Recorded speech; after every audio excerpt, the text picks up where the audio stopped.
Hello दोस्तों, आप लोगों का स्वागत है इतिहास की दुनिया 99 पे। दोस्तों, आज मैं आपके लिए काफ़ी शानदार जानदार प्रश्न लेकर के आया हूँ। साइंस का 50 ऑब्जेक्टिव क्वेश्चन जो आपके एग्जाम के दृष्टिकोण से काफ़ी महत्वपूर्ण है। तो चलिए हम लोग वीडियो को स्टार्ट करते हैं। पहला प्रश्न आपके सामने में है, किसी मनुष्य के शरीर का समान तापक्रम कितना होता है? तो मनुष्य के शरीर का समान तापक्रम कितना होता है? तो मनुष्य के शरीर के तापक्रम हम लोग 3 तरीका से पता कर सकते हैं। एक पता कर सकते हैं हम लोग सेल्सियस में। किस में पता कर सकते हैं? सेल्सियस में। सेल्सियस में पूछेगा कितना होता है, तो आपको बताना है कि 37 डिग्री सेल्सियस होता है। कितना होता है? 37 डिग्री सेल्सियस होता है। फिर फ़ारेनहाइट में। फ़ारेनहाइट में कितना होता है? 98.6 होता है। कितना होता है? 98.6 होता है। फिर केल्विन में। केल्विन में दोस्तों कितना होता है? 310 होता है। तो मनुष्य के शरीर का तापमान केल्विन में पूछे कितना होता है, तो 310 केल्विन होता है।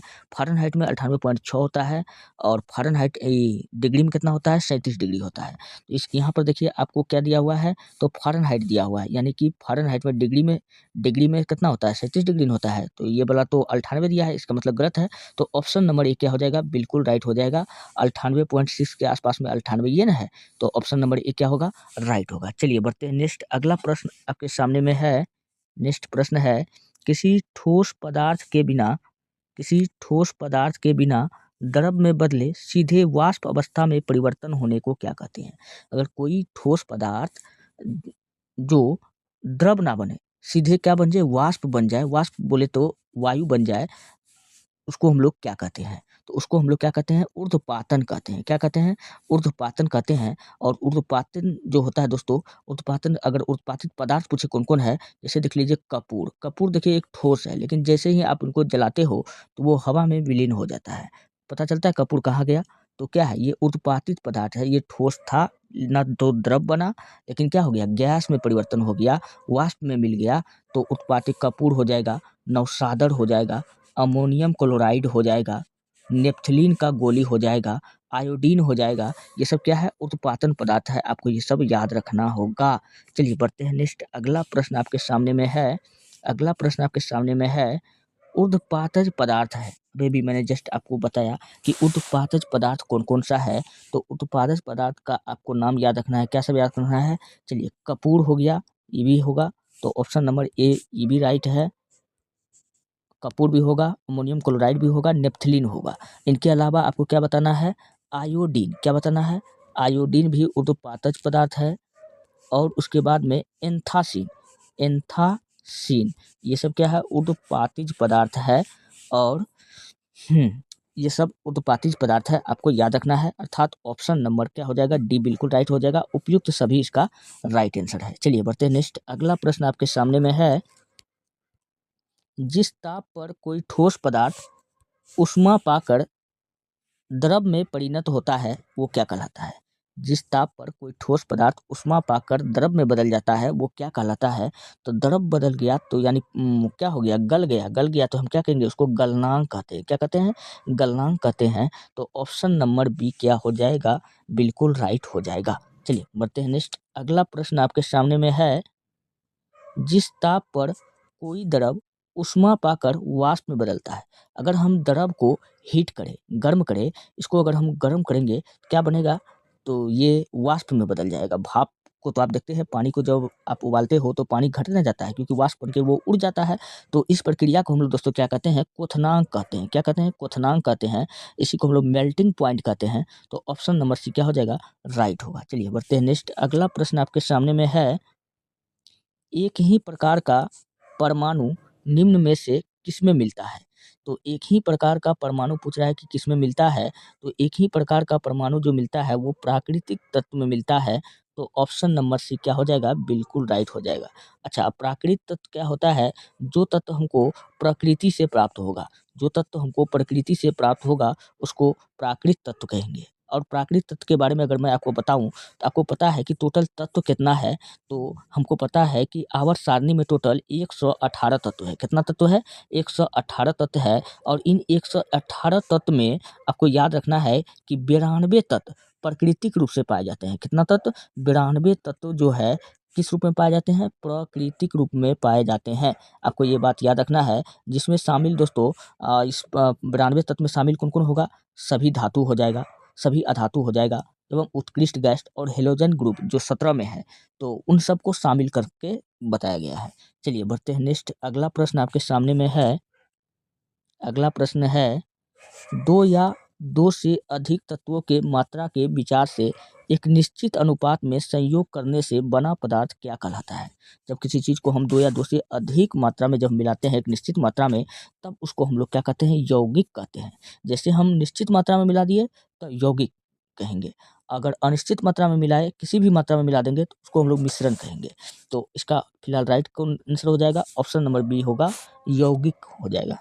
बढ़ते हैं नेक्स्ट। अगला है, दो या दो से अधिक शुद्ध पदार्थ को किसी भी अनुपात में मिला देने पर क्या बनता है? तो जब दो या दो से अधिक शुद्ध पदार्थ को किसी भी अनुपात में मिला देंगे तो क्या बनेगा? मिश्रण हो जाएगा। किसी भी अनुपात में मिला देंगे तो क्या बन जाएगा? मिश्रण बन जाएगा। तो मिश्रण का कोई भी फॉर्मूला यानी सूत्र नहीं होता है। तो ऑप्शन नंबर सी क्या होगा? बिल्कुल राइट होगा। चलिए बढ़ते हैं नेक्स्ट। अगला प्रश्न आपके सामने में है, ऐसे तत्व जिनमें धातु और अधातु दोनों के गुण पाए जाते हैं वो क्या कहलाते हैं? जिनमें धातु और अधातु दोनों का गुण पाया जाता है उसको हम लोग उपधातु कहते हैं। क्या कहते हैं? उपधातु कहते हैं। और उपधातु याद रखना है 7 है। कितना है? 7 है। इन सातों का नाम आप फटाफट नोट कर लीजिए। Antimony, boron, silicon, polonium, टेलेरियम, germanium, arsenic. यही 7 गो क्या है? उपधातु है। आपको याद रखना है। चलिए बढ़ते हैं नेक्स्ट। अगला प्रश्न आपके सामने में है, निम्नलिखित में से कौन धातु होते हुए भी विद्युत का कुचालक है? वो धातु है लेकिन विद्युत का कुचालक है, मतलब विद्युत उसमें पास नहीं होता है। तो टीन देखिए, टीन में करंट पास हो जाएगा, कॉपर में भी हो जाएगा, निकेल में भी हो जाएगा, लेड यानी शीशा में नहीं होगा। तो ऑप्शन नंबर सी क्या हो जाएगा? बिल्कुल राइट हो जाएगा, लेड। अच्छा, शीशा का पूछेगा कि शीशा का लैटिन नाम क्या है? शीशा का लैटिन नाम क्या है? प्लम्बम। क्या नाम है इसका?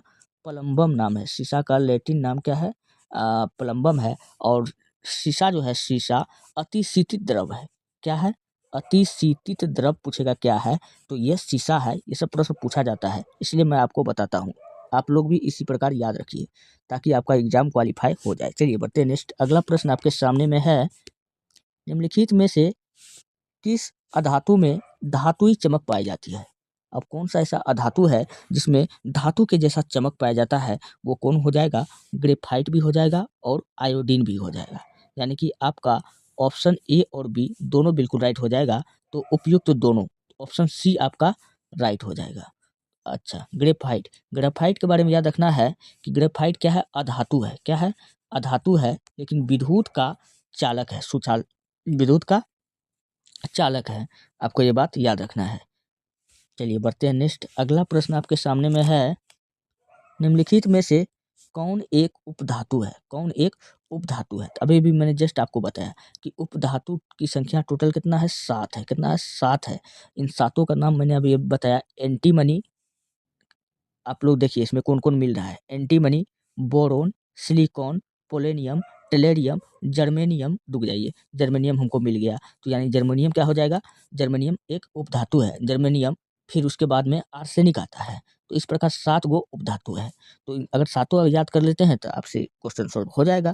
तो ऑप्शन नंबर बी क्या होगा? बिल्कुल राइट हो जाएगा। अच्छा, जहाँ होता है जस्ता वहीं होता है शीशा। जहाँ होता है जस्ता वहीं क्या होता है? शीशा। इसलिए जस्ता और सीसा को हम लोग कहते हैं खनिज का जुड़वां बहन। क्या कहते हैं? खनिज का जुड़वां बहन कहते हैं।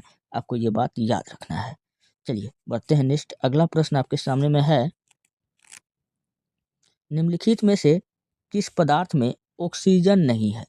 अब इसमें देखिए कौन 4 गो दिया हुआ है ऑप्शन में, इसमें ऑक्सीजन नहीं है, आपको ये छाँटना है। तो सीमेंट में ऑक्सीजन है, रेत, बालू इसमें भी है, मिट्टी का तेल में नहीं है। तो ऑप्शन नंबर सी क्या हो जाएगा? बिल्कुल राइट हो जाएगा। ऑप्शन नंबर सी यानी कि मिट्टी का तेल में क्या है? ऑक्सीजन नहीं है। चलिए बढ़ते हैं नेक्स्ट। अगला है, निम्न में से कौन न तो तत्व है और ना ही यौगिक है? इनमें से कहता है कौन न तो तत्व है और ना ही यौगिक है। तो हम आपको बताते हैं तत्व को पहचानने का नियम।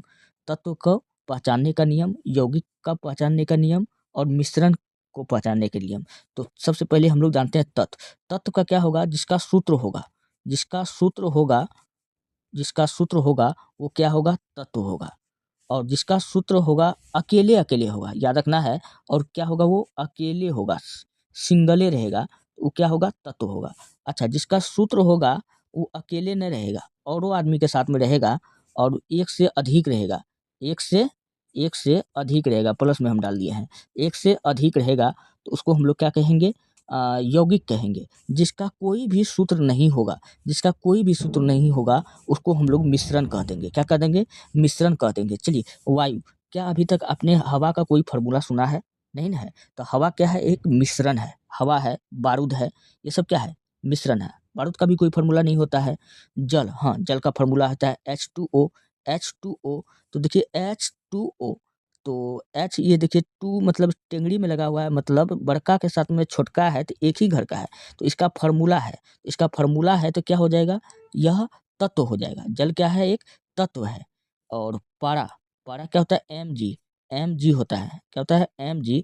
तो ये क्या हो जाएगा, Mg। तो मैग्नीशियम, तो मैग्नीशियम देखिए, मैग्नीशियम को हम लिखते हैं, कैसे लिखते हैं, Mg। अब देखिए सूत्र है, मैग्नीशियम का सूत्र है, लेकिन अकेले-अकेले नहीं है, जी लगा हुआ है ना, तो मैग्नीशियम क्या हो जाएगा इसका, बिल्कुल राइट हो जाएगा। नमक, नमक का होता है NaCl, नहीं, मैग्नीशियम देखिए Mg, जी छोटका ना है, तो जी छोटका है, तो हम लोग कह सकते हैं कि बड़का के साथ छोटका है। और यहाँ पर नमक, नमक को क्या कहते हैं, NaCl, NaCl। तो ये क्या है, यह एक यौगिक है। तो ऑप्शन नंबर डी क्या हो जाएगा, बिल्कुल राइट हो जाएगा। ऑप्शन नंबर ए बिल्कुल राइट हो जाएगा। अच्छा, क्वेश्चन क्या कर रहा है, निम्न में से कौन न तो तत्व है न ही यौगिक है, यानी मिश्रण हमको कर रहा है छाँटने के लिए, सॉरी हम यौगिक को छाँट रहे हैं, मिश्रण न कर रहा है। हवा का कोनो फार्मूला नहीं है, तो हवा ही क्या है, एक मिश्रण है, हवा क्या है, एक मिश्रण है। तो ऑप्शन नंबर ए क्या हो जाएगा, बिल्कुल राइट हो जाएगा। जबकि जल पूछेगा क्या है, जल H2O, तो जल दोस्तों क्या है, जल एक तत्व है। पारा पूछेगा क्या है, पारा को हम लोग क्या लिखते हैं, मैग्नीशियम, एमसीएल लिखते हैं, Mg बराबर, तो मैग्नीशियम क्या है, एक यौगिक है। नमक पूछेगा NaCl क्या है, तो यह भी एक यौगिक है। चलिए बढ़ते हैं नेक्स्ट, अगला प्रश्न आपके सामने में है, पदार्थ की चतुर्थ अवस्था क्या होता है। तो पदार्थ का जो चौथा अवस्था होता है, उसको हम लोग प्लाज्मा कहते हैं। क्या कहते हैं, प्लाज्मा कहते हैं। प्लाज्मा को हम लोग, जब हम किसी भी पदार्थ को अत्यंत टेम्परेचर पर जब हम लोग प्राप्त करते हैं, तो उसको हम लोग क्या कहते हैं, प्लाज्मा कहते हैं। जैसे सूर्य देख लीजिए, सूर्य क्या है, ठोस है कि द्रव है कि गैस है, सूर्य। तो सूर्य के बारे में हम कहेंगे कि इसका टेम्परेचर अत्यंत हाई है। जब इतना टेम्परेचर, सूर्य के बराबर टेम्परेचर होगा, तो हम लोग उस स्थिति को कहेंगे, ना तो ये ठोस कहेंगे, ना तो उस स्थिति को द्रव कहेंगे, ना तो उस स्थिति को हम लोग गैस कहेंगे, तो उसी स्थिति को हम लोग क्या कहते हैं, प्लाज्मा कहते हैं। क्या कहते हैं, प्लाज्मा कहते हैं। और प्लाज्मा के बाद में जो पाँचवां है, वो क्या है, बॉस आइंस्टीन कंडेंसेट, पदार्थ का ये पाँचवां अवस्था है। चलिए बढ़ते हैं नेक्स्ट, अगला प्रश्न आपके सामने में है, निम्नलिखित में कौन एक यौगिक है। तो यौगिक क्या है, तो तत्व होता है जिसका फॉर्मूला होता है, जिसका सूत्र होता है, सूत्र होगा और एक से अधिक साथ में रहेगा, तो यौगिक होगा। जिसका कोई फार्मूला नहीं होगा, वो क्या होगा, मिश्रण होगा। तो हम लोग देखते हैं यौगिक को हमको पहचानने के लिए कह रहा है, तो यौगिक कौन है, स्टील, स्टील का भी फार्मूला होता है, पीतल का भी होता है, तांबा का होता है Pb, तो यह भी एक तत्व है। और लेकिन रेत, बालू, बालू का क्या होता है, SiO2। तो सिलिकॉन के साथ में ऑक्सीजन भी है ना, तो एक से अधिक साथ में है, तो यही क्या हो जाएगा, यौगिक हो जाएगा। तो ऑप्शन नंबर सी क्या हो जाएगा, बिल्कुल राइट हो जाएगा। अच्छा, हीरा का अगर आकार पूछेगा कैसा होता है, तो चतुष्फलकीय होता है, इसलिए हीरा दुनिया का सबसे कठोर पदार्थ है। चलिए बढ़ते हैं नेक्स्ट, अगला प्रश्न आपके सामने में है, विरंजक चूर्ण है।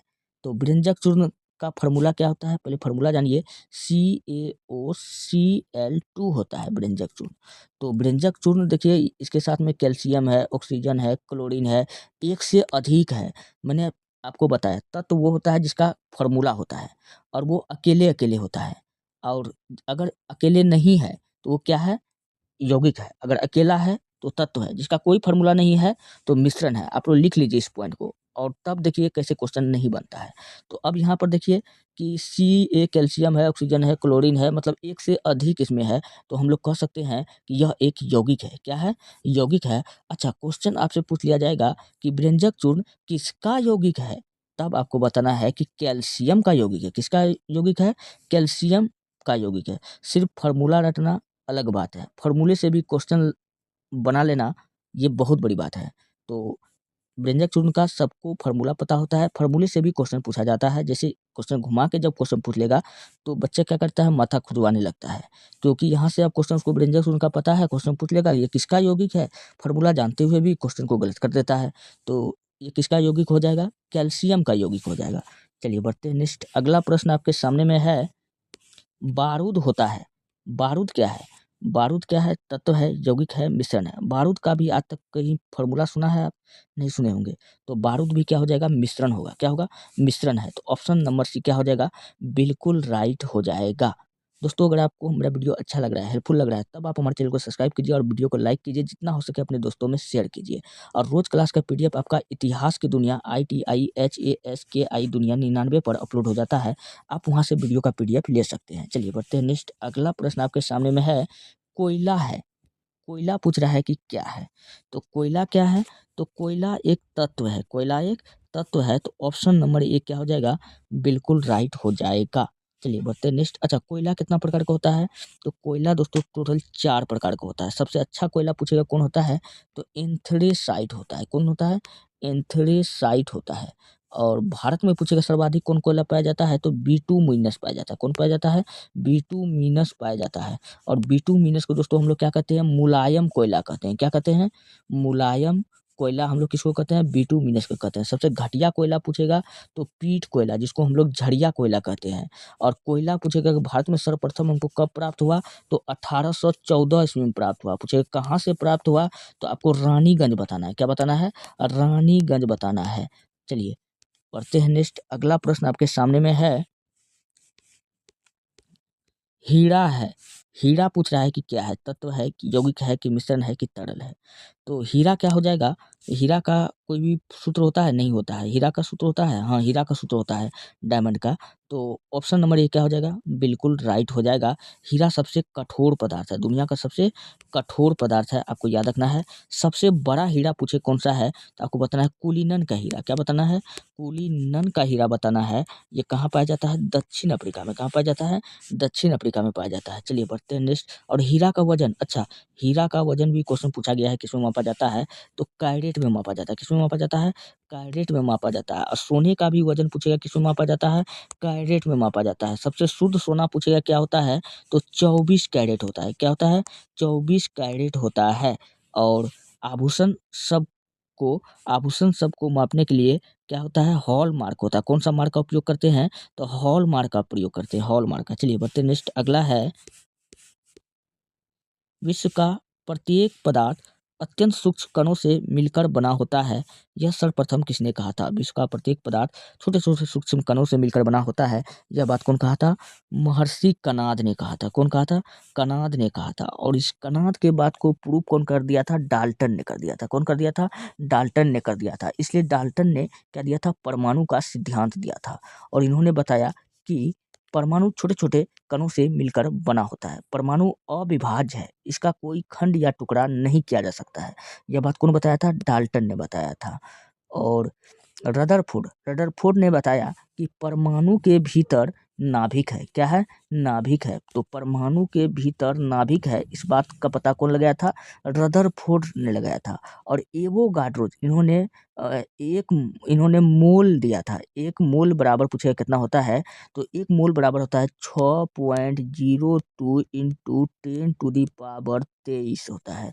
तो एक मोल बराबर कितना होता है, जिसको हम लोग एवोगाड्रो कहते हैं, तो 6.02 इंटू 10⁻23 होता है। चलिए बढ़ते हैं नेक्स्ट। अगला प्रश्न आपके सामने में है,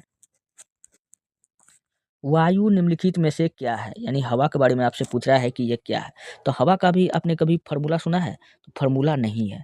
तो फार्मूला नहीं है तो आंख मूंद करके आंसर मारिए, मिश्रण है। क्या है, मिश्रण है। अगर फार्मूला होता और वो अकेले अकेले होता तो तत्व होता, लेकिन फार्मूला तो नहीं है। तो ऑप्शन नंबर सी क्या हो जाएगा, बिल्कुल राइट हो जाएगा। चलिए बढ़ते हैं नेक्स्ट। अगला प्रश्न आपके सामने में है, निम्नलिखित में से रासायनिक यौगिक कौन सा है।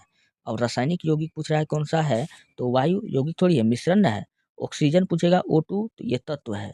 अब मैग्नीशियम पूछेगा तो Mg, तो ये भी एक तत्व है। लेकिन आपका यौगिक न पूछ रहा है, क्या पूछ रहा है, रासायनिक यौगिक, तो अमोनिया हो जाएगा। क्या हो जाएगा, अमोनिया हो जाए। अमोनिया में देखिए NH3, तो नाइट्रोजन है और हाइड्रोजन है और एक से अधिक आदमी साथ में है, नाइट्रोजन हाइड्रोजन दोनों साथ में है, एक से अधिक न है साथ में, तो ये क्या है, ये कि यौगिक है। तो ऑप्शन नंबर सी क्या हो जाएगा, बिल्कुल राइट हो जाएगा। चलिए बढ़ते हैं नेक्स्ट, अगला प्रश्न आपके सामने में है, निम्नलिखित में से मिश्रण है, इनमें कौन सा मिश्रण है। तो मिश्रण आपको ढूंढना है कि कौन मिश्रण है, दूध है, इस्पात है, कार्बन मोनोऑक्साइड है, हाइड्रोक्लोरिक अम्ल है। तो मिश्रण इसमें क्या हो जाएगा, दूध, दूध का फार्मूला होता है, दूध का तो वैसे कोई फार्मूला नहीं होता, लेकिन दोस्तों दूध में क्या पाया जाता है, कार्बोहाइड्रेट पाया जाता है। और कौन सा कार्बोहाइड्रेट पाया जाता है, लैक्टोज पाया जाता है। क्या पाया जाता है, लैक्टोज। और लैक्टोज का फार्मूला होता है, लैक्टोज का फार्मूला होता है, इसलिए दूध क्या हो जाएगा, मिश्रण, हाँ मिश्रण में नहीं रखेंगे इसको। चलिए यौगिक के क्वालिटी में रखेंगे। और इस्पात, इस्पात ही क्या है, मिश्रण है। इस्पात क्या है, मिश्रण है। इस्पात से हम लोग क्या बनाते हैं, इस्पात से हम लोग लोहा को तैयार करते हैं। किसका तैयार करते हैं, लोहा को तैयार करते हैं। कार्बन मोनोऑक्साइड CO, तो ये क्या है, यह एक तत्व है और यह जो है कार्बन मोनोऑक्साइड, इसको हम लोग दम घोटू गैस कहते हैं। क्या कहते हैं, दम घोटू गैस कहते हैं। चलिए बढ़ते हैं नेक्स्ट, अगला प्रश्न आपके सामने में है, निम्नलिखित में से किसे वर्गीकी का पितामह कहा जाता है। वर्गीकी का पितामह हम लोग किसको कहते हैं, कैरोलस लिनियस को कहते हैं। किसने कहते हैं, कैरोलस लिनियस को कहते हैं। और कैरोलस लिनियस के बाद में RH विटेकर, एक व्यक्ति का नाम आपको याद रखना है। इन्होंने संपूर्ण जीव जगत को 5 भाग में बांटा था। 5 भाग में पूछे कौन बांटा था, तो RH विटेकर ने बांटा था। 2 भाग में किसने बांटा था, तो कैरोलस लिनियस ने बांटा था। और थियोफ्रेस्टस को हम लोग क्या कहते हैं, थियोफ्रेस्टस को हम लोग वनस्पति विज्ञान का पिता कहते हैं। अरस्तु को हम लोग क्या कहते हैं, बायोलॉजी का पिता कहते हैं। दोस्तों ये रहा आज के कुछ प्रश्न जो काफ़ी डिस्कशन के साथ मैंने कराया। अगर आपको वीडियो अच्छा लगता है, हेल्पफुल लगता है, तब आप हमारे चैनल को सब्सक्राइब कीजिए और वीडियो को लाइक कीजिए, जितना हो सके अपने दोस्तों में शेयर कर दीजिए। और रोज क्लास का PDF आपका अपलोड हो जाता है टेलीग्राम चैनल ITIHAS इतिहास KIDUNIYA 99 पर, इतिहास की दुनिया 99 पर। आप वहाँ से वीडियो का PDF ले सकते हैं। मिलते हैं नेक्स्ट वीडियो में, धन्यवाद।